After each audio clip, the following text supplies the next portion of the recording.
Hey everyone, welcome to the electrifying world of the NBA. This isn't just a place where basketballs bounce and dunks ignite the crowd. It's a stage where heroes are born, dreams take root, and sometimes, history is written in the quietest moments. When you think of leadership in the NBA, what comes to mind? A coach yelling in the locker room? A superstar trash-talking their opponent? But sometimes, the greatest leaders don't make a sound. They lead with a glance that steadies the team, a pass that shifts the game, a defensive stand that secures a championship. Today, we're diving into the stories of 10 of the quietest leaders in NBA history. These are the legends who didn't need to raise their voice to carry their teams to greatness. Their games, their heart, their presence spoke louder than words ever could. These stories will show you that leadership isn't about noise. It's about impact. So, let's dim the lights, hush the arena, and step into the spotlight with these silent giants. Tim Duncan, the big fundamental. It's 1997, and the San Antonio Spurs grabbed Tim Duncan with the first overall pick in the NBA draft. At 6'11", this kid from the Virgin Islands is calm, almost too calm. He doesn't yell, doesn't play to the cameras, doesn't chase the spotlight. Duncan approaches basketball like it's a 9-to-5 job, but man, he's the best at it. In 1999, he's just 23, leading the Spurs to a championship over the Knicks. But his defining moment comes in the 2003 finals against the New Jersey Nets.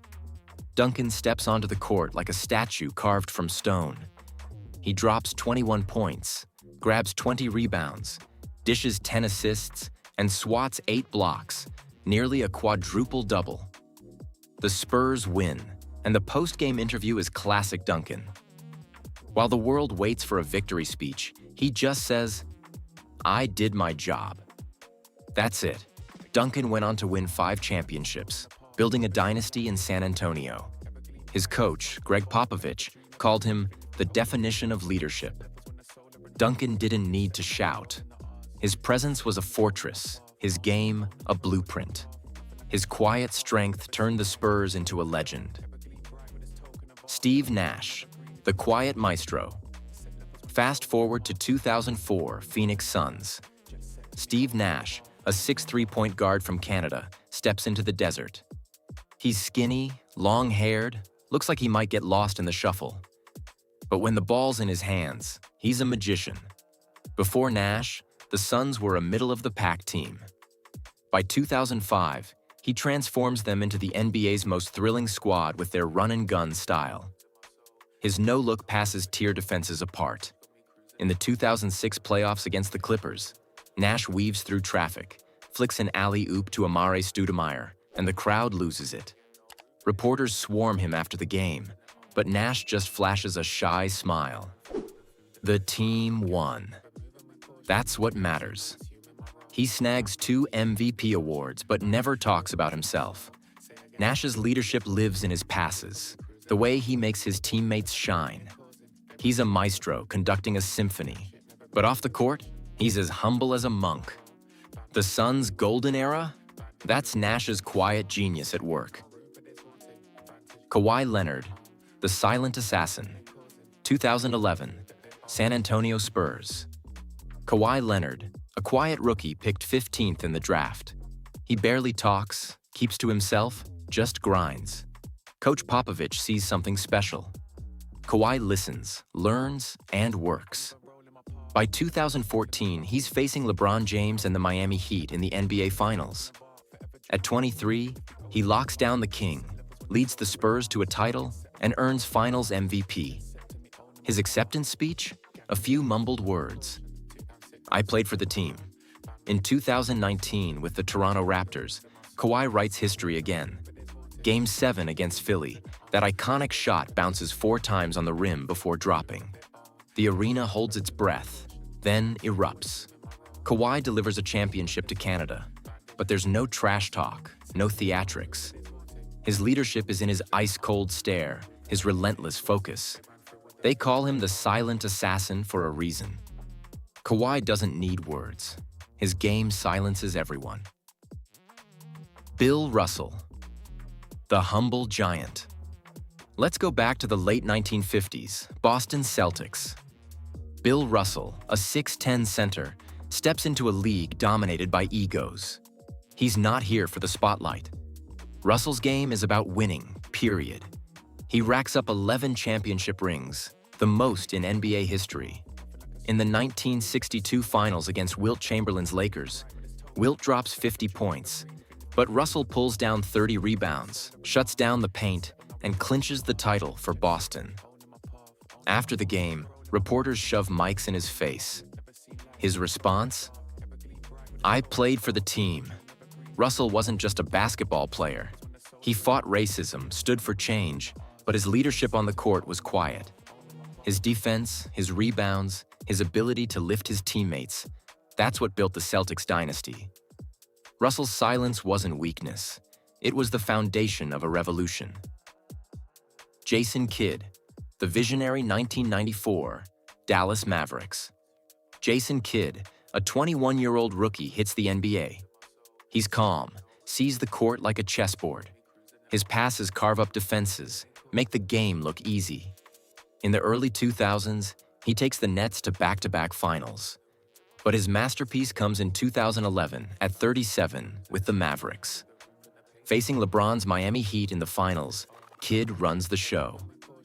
In Game 4, he threads pinpoint passes to Dirk Nowitzki, controls the tempo, and Dallas steals the game.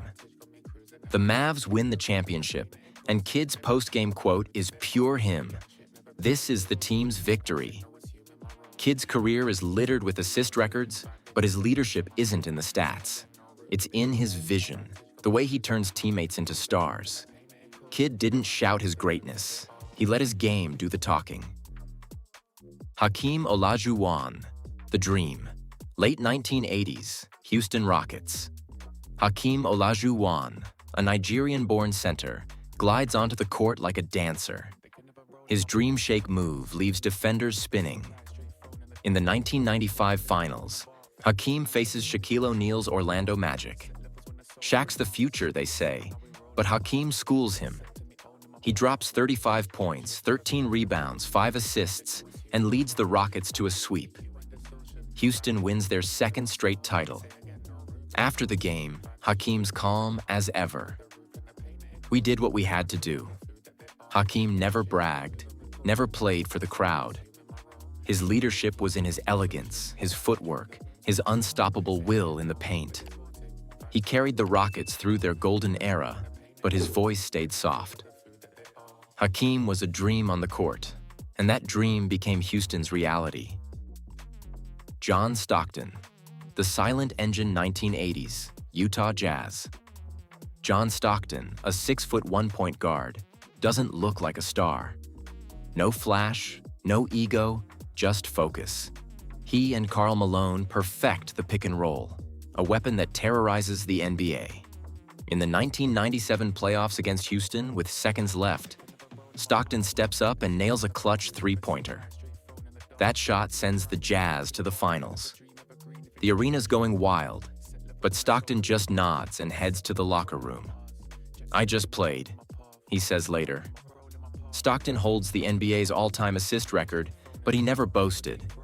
His leadership was in his consistency, his ability to make everyone around him better. Stockton was the engine of the Jazz, and that engine ran smooth and silent. David Robinson, the Admiral. 1989, San Antonio Spurs. David Robinson, a 7'1" Navy grad, earns the nickname the Admiral. He's a gentleman on and off the court, but a warrior in the paint. In 1995, he takes heat for losing to Hakeem's Rockets. Critics call him soft. Robinson doesn't fire back. He works harder. By 1999, alongside a young Tim Duncan, he faces the Knicks in the finals.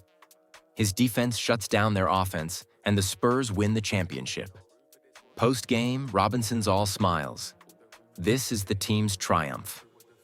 Robinson's leadership wasn't loud, but it was honorable.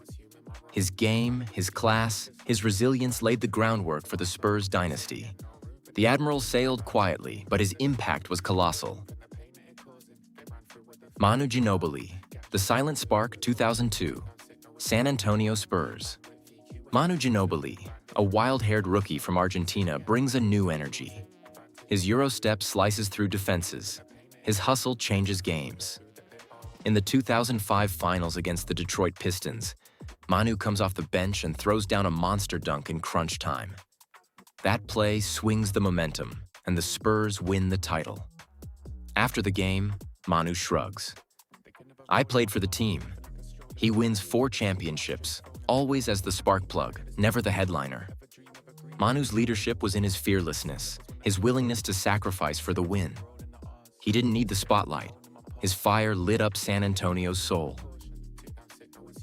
Chris Paul, the point guard, New Orleans Hornets. Chris Paul, a 6-foot point guard, enters the league. Small, but a giant in spirit. He lifts every team he joins: Hornets, Clippers, Thunder. His pinnacle comes in 2021 with the Phoenix Suns.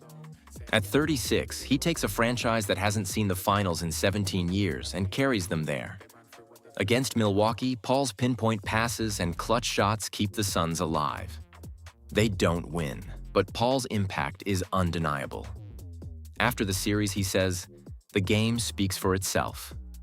Paul's leadership is in his control, his ability to elevate players like Devin Booker. He's called the point god, but he's never preached. His quiet command makes teams believe they can do anything. And there you have it, the quietest leaders in NBA history. Tim Duncan's discipline, Steve Nash's magic, Kawhi Leonard's ice, Bill Russell's sacrifice, Jason Kidd's vision, Hakeem Olajuwon's grace, John Stockton's simplicity, David Robinson's honor, Manu Ginobili's fire, and Chris Paul's control. These guys didn't need to shout. They let their game, their heart, their legacy do the talking. Their stories prove that leadership isn't about making noise. It's about making a difference. So, who else do you think belongs on this list? Drop your thoughts in the comments. Maybe your silent hero will star in our next video. If you loved this, hit that like button, subscribe to the channel, and ring the bell so you don't miss a thing. Quiet or not, we'll see you back on the court for the next story.